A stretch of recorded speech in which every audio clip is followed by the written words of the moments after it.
Hey, today we are going to look at Garageband and try to pitch shift an audio track.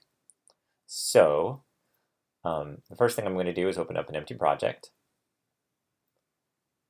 And we're going to do record using a microphone or line input, the mic icon. Double click that, and there you can see it already reading my vocals, or taking a level for my vocals. By the way, this is Garageband 10.1.2.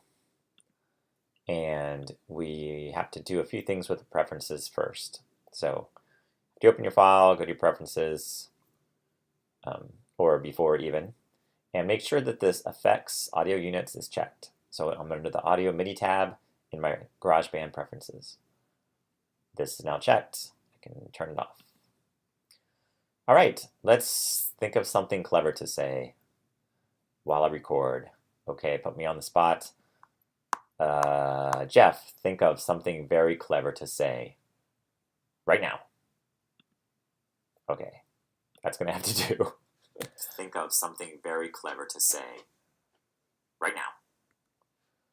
now. Let's give this a name. We'll call it Jeff Speaks. And let's open a few things. So first of all, you've noticed we have the library open. This is a library of instruments and voices. And we also want to open this smart controls, where you're going to need this open. All right, just to remind y'all, if I want, I can actually change the instrument associated with my track. So in this case, it's a vocal track. I could do like an edge vocal. Saw the icon change. Now if I play it, think of something very clever to say right now. Here's the bright one. Think of something very clever to say right now. I could put like a guitar to it if I wanted to, like a distorted guitar. Modern British metal. Let's try that one. It has an amp icon, so that must be great. Okay, not so much. But you see what it does.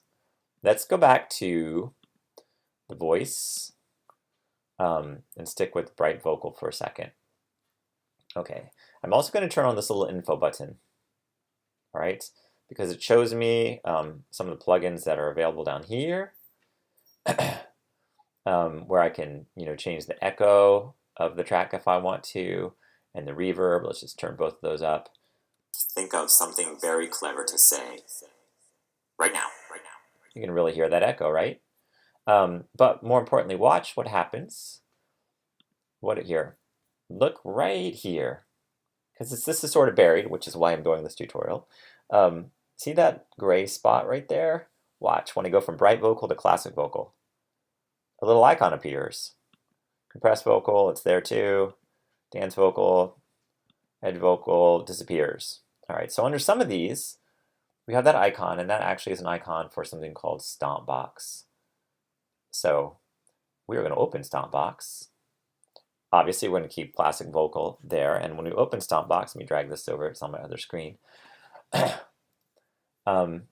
gives us this little Springbox thing, and a drop-down menu with all kinds of things we can mess with. We are going to go with pitch, and you're going to have to do some experimentation. I'm just going to go straight with take the fifth, because I've played with a lot of these, and this was easy and straightforward. So 2 dials, so it's a good place to start. So take the fifth. Notice this power icon is on. This is on by default, and we have just 2 buttons. And we can stomp on that thing too if you want to. I actually haven't played with that so much, but it tells us that's pitch above there. But let's go ahead and just play my file right away. Think of something very clever to say. And you can tell it sounds very different already. There's a little mousy guy along with me. So you hear my voice, you hear my mousy voice, because there's a mix thing that lets them mix the old and the new together at 50-50 right now. But you know what? I'm just going to go ahead and turn that thing all the way up to 100,000. No, that's a point. Maybe it's 100. I'm going to just turn it all the way up and then play it and see how that sounds. Think of something very clever to say right now. Right now. You see this is very high. If I put it in the middle, I'll sound natural, but I want to go low because I've always wanted a deeper voice, right? Yeah. Really. Think of something very clever to say right now. But I don't want to sound like the devil, so maybe a little higher than that. Think of something very clever to say. And that you can hardly even notice. So you know what? I'm going to be squeaky, just for fun. Think of something very clever to say. I've had students use these to make, like, the voices of kids. I can sound like a 4-year-old, I suppose. Think of something very clever to say right now.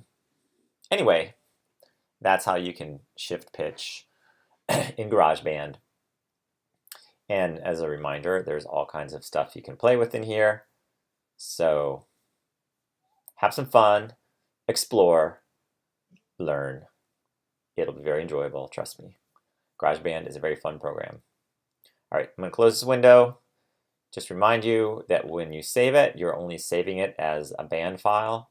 So I would go ahead and show your extension so it'll remind you, oh, this is a band file. And we can only work with these in GarageBand. So I will call this demo. Demo 1 and stick it on my desktop. So it'll keep my one single tiny track. I have other stuff I can put in here later to mess with this, but I wanted to keep this very direct. And if I want an actual MP3 that I can put in After Effects or something like that, I should just go to my share menu and export song to disk. And I would suggest just picking MP3 because we can use it in all the programs we're working in this semester. And I don't need all that information. This will be demo 1 MP3. Again, I'll show the extension. Stick it on my desktop for now. File it away later. Now I have an MP3 file. Yay! All right. See y'all later.